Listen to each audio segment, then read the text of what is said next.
দৌড়ে যা ওই মার পা দুইটা ধরি পড়িয়া গেলেন। ও গো শোনা আম্মা, আমার আব্বাটা কোথায় গো? আমার শোনা আব্বাটা, আমুক আব্বুটা কোথায়?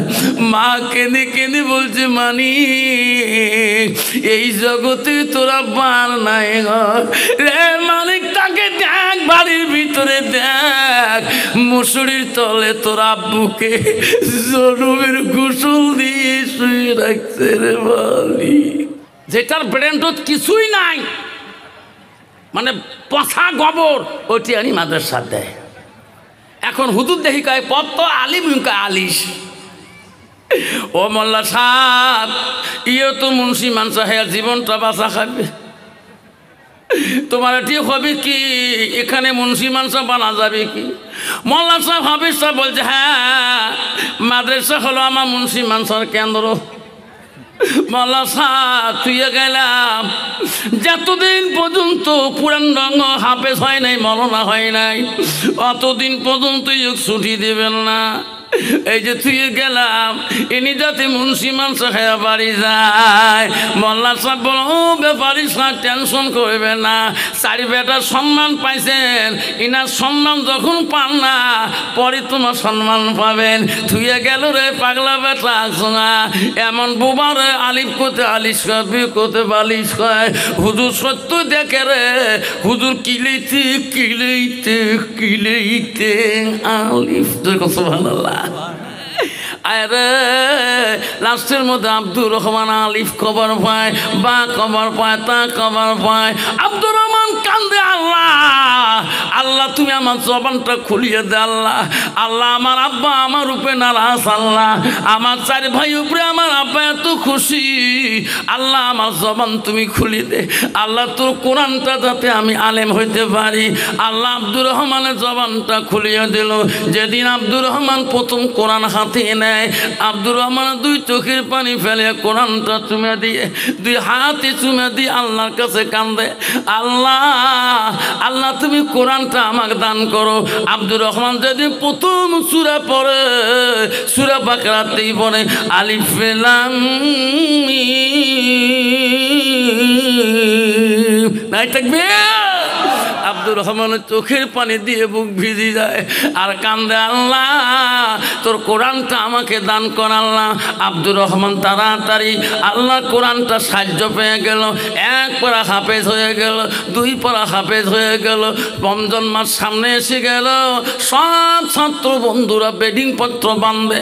ওস্তাদজি গেলাম, যাও। আব্দুর রহমান বলে, হুজুর আমি বেডিং বাঁধবো না। না না, তোর জন্য বেডিং বাঁধবা না, তোর তো হবে না। কেন হুজুর? ওনাদের যদি ছুটি হয় আমার কেন ছুটি হবে না? কইছে, বেটা রে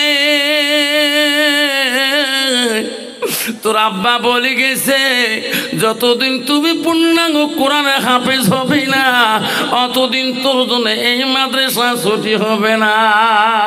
এই রমজান মাসে আমরা তারাবি পর্ব পড়াবো, খতম তারাবি। তোকে আমি মাদ্রাসা রাখিয়া আমরা ওস্তাদরা একাই তোমাকে কোরআনের হাফেজ বানাবো। যেরকম সুবহানাল্লাহ। সব ছাত্ররা বাড়ি দিকে যায়, আব্দুর রহমান একা একা ক্লাস করে, হুজুরা পড়ায়। 1 মাস 2 মাস 6 মাস চলে যায়, বছরকাল চলে যায়। হঠাৎ করে বলে, উস্তাদজি মোর মনটা কেন বা কান্দে, আমার মাটাকে আমি বহুদিন থেকে দেখি না। উস্তাদজি গো, আমার আব্বার আমি বহুদিন থেকে দেখি না, একটা দিনের জন্য আমার ছুটি থাকো ওস্তাদজি। ওস্তাদ বলছে, বেটা রে তোর আব্বার সাথে আমার কথাবার্তা প্রতিশ্রুতি আছে, যতদিন তুই কোরআনের হাফেজ হবি না অতদিন তো তোর ছুটি হবে না। আব্দুর রহমান কোনো দিয়ে দরখাস্ত ছুটি পায় না। আল্লাহ ওই ব্যাপারীর অহংকার অন্তর থাকি যায় না। স্যারো বেটার প্রশংসা গ্রাম বাজার টাউন শহরে করে, আব্দুর রহমানের নামটা অন্তরে আর কোনোদিনও নেয় না। আল্লাহ বলে, আজরাইল এর অহংকার অহংকারকে পতন করতে হবে রে। যা যা আজকে রাতে আরাম আইসে খেয়ে ঘুমাইছে, ফজরের নামাজে ছবি সাদেকের টাবে এই আজাল তুমি তার জানটা কাবাজ করে নিয়ে আয়। ব্যাপারী দুনিয়া থেকে যখন চলিয়ে যায়, ফজরের নামাজের সময় ব্যাপারীর বিবি দেখে রে, ব্যাপারী ভালো মানুষকে ঘুমাইলো, সকালবেলা চেতন কেন পায় না? হাওয়াও করি কান দিয়ে বড় বেটা ফোন লাগায়, আব্বা কা তোর আব্বা ঘুমের ঘরে মরিয়া আছে, তাড়াতাড়ি আয়। মা কান্দা যায় না, মা কান্দা জানা ম্যান স্মার্ট আর মানুষ মরণশীল শিক্ষিত ছেলে গো, মাকে বুঝে কানা যাবে না। আর বড় ভাই ছোট ভাই ইঞ্জিনিয়ারকে ফোন করে, ইঞ্জিনিয়ার রে আব্বা বলে মারা গেছে, আমি দামি কাপড় শিলিগুড়ি থেকে নেই, তুমি জলপাইগুড়িতে আতুর গোলাম নাও। হায় রে দুই ভাই এমন আতুর গোলাম, এমন দামি কাপড় নেব যাতে সাঁতরার মানুষ যত মারা গেছে এমন কাপড় কেউ পরে যেতে পারে না। চারো ভাইয়া হাজির হয়ে গেলেন। মশা ওই গ্রামের মৌলবী সাহেব ইমাম সাহেব ব্যাপারীর গোসল দিতেছে। গোসল সাহেব ব্যাপারী স্ত্রী দৌড়ি দিয়া বলছে, ইমাম বাবা আমার স্বামীর গোসল হয়েছে? বলে হ্যাঁ চাচি আম্মা গোসল হয়েছে। বেটারে আমার স্বামীর ব্যাপারী জানাজা তুমি দিতে পারবা না কে? ওই যে ডাক্তার আসে বসিয়েছে উনিও আমার পেটে ছিল, ইঞ্জিনিয়ার আসছে উনি আমি ওনাকে পেটে রাখছিলাম, আমি পুলিশকে পেটে রাখছিলাম, মাস্টারকে পেটে রাখছিলাম। ইমাম সাহেব আমার আব্দুর রহমান পাগলা কোথায়? ব্যাপারী কোন মাদ্রাসায় অ্যাডমিশন করিতেছে একটা দিন আমার কানে বলে নাই। তুমি তো জানো ব্যাপারীর সাথে তোর খুব টান ছিল, বল আমার পাগলা বেটা কোন দেশে অ্যাডমিশন করে আসছো? যতক্ষণ আমার পাগলা বেটা আব্দুর রহমান আসবে না আর ইমাম সাহেব, অতক্ষণ আমি আমার স্বামীর জানাজা তোকে দিতে দেব না। কন্ত বাবা ওই জায়গায় জানাজা দিতে পারবে কি? ইমাম সাহেব বলছে, চাচি আম্মা আমি জানি তোমার বাবু কোন মাদ্রাসায় আছে, আমি সব জানি, তাড়াতাড়ি খবর করো। ইমাম সাহেব দৌড়ি দিয়া টেলিফোনে মাদ্রাসায় ফোন লাগালেন। মাদ্রাসার বড় হুজুর হ্যাঁ হুজুর ফোন ধরে বলল, কে গো? ও হুজুর আসসালামু আলাইকুম। ওয়ালাইকুম সালাম। কে গো? ও হুজুর ব্যাপারী ছেলে আব্দুর রহমান আছে? করে হ্যাঁ আছে। উনি কোরআন ক্লাসে হেফজি কোরআনে পড়ে আছে, উনি কোরআন মুখস্থ দিতেছে। কি হলো? ও হুজুর হঠাৎ করে ব্যাপারী ছবি সাদাকে মারা গিয়েছে। ও হুজুর ছেলেটা তো বহুদিন থেকে আসে না, ছেলেটা যদি মৃত্যুর খবর জানে ছেলেটা কান্দি পাগল হয়ে যাবে। ও হুজুর ছেলেটাকে বুদ্ধি করি কিভাবে বাড়িতে পাঠালাকে পাঠাইয়া দাও, উনি না এসে পর্যন্ত ওনার মা জানাজা দিতে দেবে না।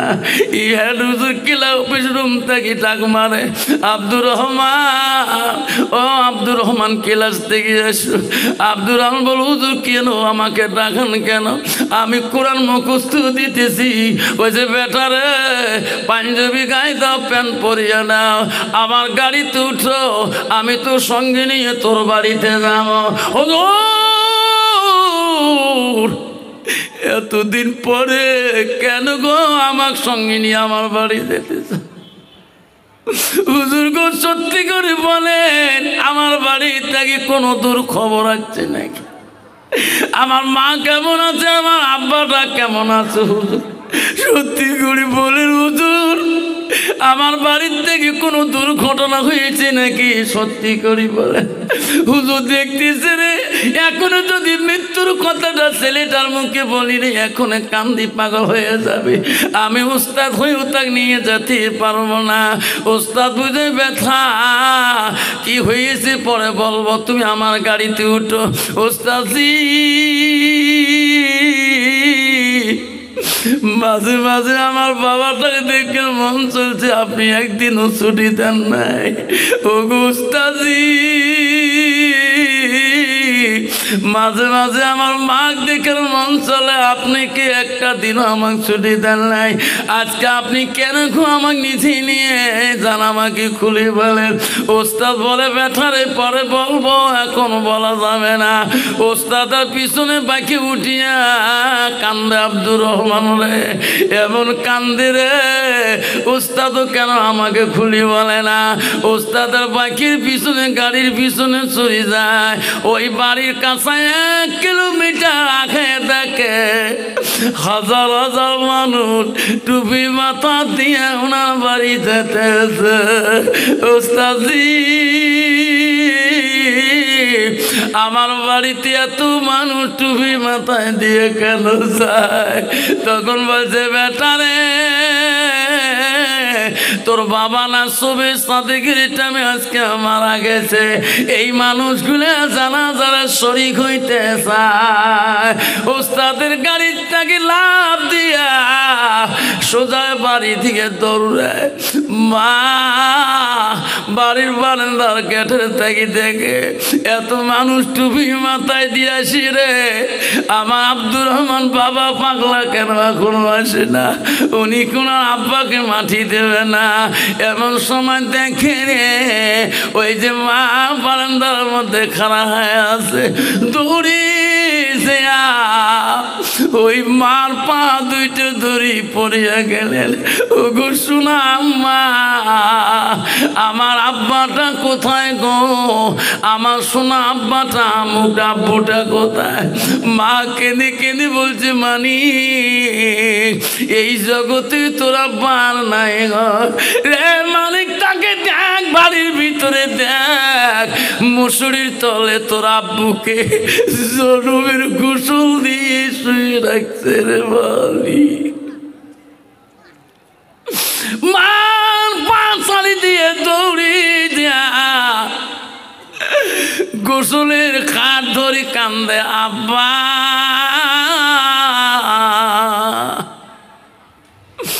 মাদ্রাসায় অ্যাডমিশন করি দিলি গো, একটা দিনও দেখতে গেলি না। আব্বা আমি আজকে 15 পারা হাফিজ হয়ে আসিলাম আব্বা। আব্বা আমার তুমি কোরআন পড়া শুনবি না? আব্বা চারু বেটার প্রশংসা করছো, আমার প্রশংসা করা লাগবে না। আমার তুমি কোরআন পড়া শুনবা না? ওই দিন আর আব্বা শুনি না রে। ও শোনা আব্বা, একটা দিন আমার মাদ্রাসায় তুমি আর দেখতে গেলি না। আমি কি খাইলাম কি পড়লাম আব্বা তুমি উস্তাদের মুখ শুনতে গেলি না? কান্দে রে বাবার খাট ধরি কান্দে। বড় ভাই বলে ডাক্তার বলে ইঞ্জিনিয়ার, মানুষ হয়ে গেছে জানাজা দেওয়া। ডাক্তার বলে ইঞ্জিনিয়ার বলে ভাই রে তুমি সব ভাইয়ের বড়, তুমি বাবা জানাজা দাও। ওই সময় ডাক্তার বলে ইঞ্জিনিয়ার আমার বিদ্যা অতটুক নাই, আজকে বাবার সামনে জানাজা দেওয়ার মতন আমার বিদ্যা নাই। ডাক্তার বলে ইঞ্জিনিয়ার তুমি যাও, তোর ব্রেন বুদ্ধি বেশি, তুমি জানাজা দাও। ইঞ্জিনিয়ারকে আমি তো পারবো না। ইঞ্জিনিয়ার বলে মাস্টার তুমি যাও। মাস্টারকে আমিও তো পারি না। মাস্টার বলে ডাক্তার তুমি যাও। ডাক্তারকে আমিও তো পারি না।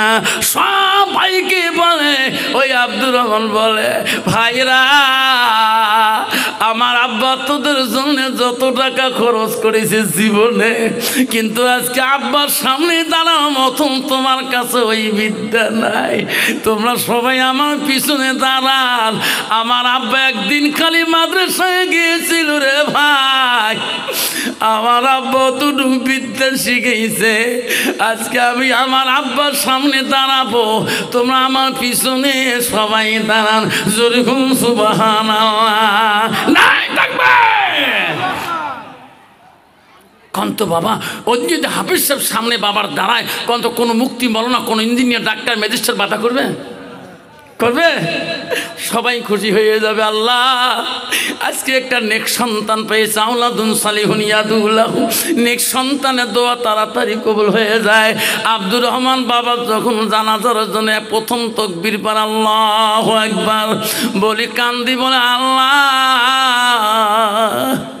আমার আব্বা আমাকে মাদ্রাসার দিনে এডমিশন করে দিয়েছে। আল্লাহ মাবুদ, আমি যদি তার নেক সন্তান হই, আল্লাহ আমার আব্বাকে তুমি কেন মাফ করবা না? দ্বিতীয় তাকবীর বলে, আল্লাহ আমার আব্বাকে তুমি মাফ করে দাও। আল্লাহ আমার আব্বা আমাকে কোরআনের হাফিজ বানার জন্যে আল্লাহ আমাকে মাদ্রাসা পর্যন্ত নিয়ে গিয়েছে। যখন তৃতীয় তাকবীর দিয়ে চোখের পানি ছেড়ে কান্দে, আল্লাহ বলে, ফেরেশতারা আব্দুর রহমানের চোখের পানি আমি আল্লাহ জি সহ্য করতে পারি না। যা যা ফেরেশতা যাও, আব্দুর রহমানের চোখের পানির জন্যে আজকে ব্যাপারীর কবরে আযাবটা আমি মাফ করে দিলাম। যেরকম সুবহানাল্লাহ। বন্ধুগণ আমার শোনার চান, আম্মারা শুনে রাখো মা, নবীজির 3 নম্বর স্ত্রী ছিল হযরতে মা আয়েশা আম্মাজান। নবীজি বাড়িতে আসলে আসিয়া দেখে বিবিরা সবাই কাজের মধ্যে ব্যস্ত হয়ে আছে। আল্লাহ নবী দেখে একটা বিবি কোনো কাজ করছে না, একজন বিবি কোনো কাজের মধ্যে নাই আছে গো। আল্লাহ রসুল ডাক মারি বলল, বিবিরে, সব বিবিরা যদি কাজ করে তুমি কেন কাজ করবা না?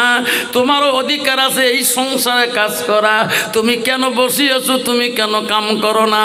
আল্লাহ নবী 3 নম্বর বিবি হযরতে মা আয়েশা বলো, হুজুর আপনি সত্যিই বলেছেন আজকে আমি সকাল থেকে কোনো কাজ করি নাই, কেন কাজ করো না আয়েশা?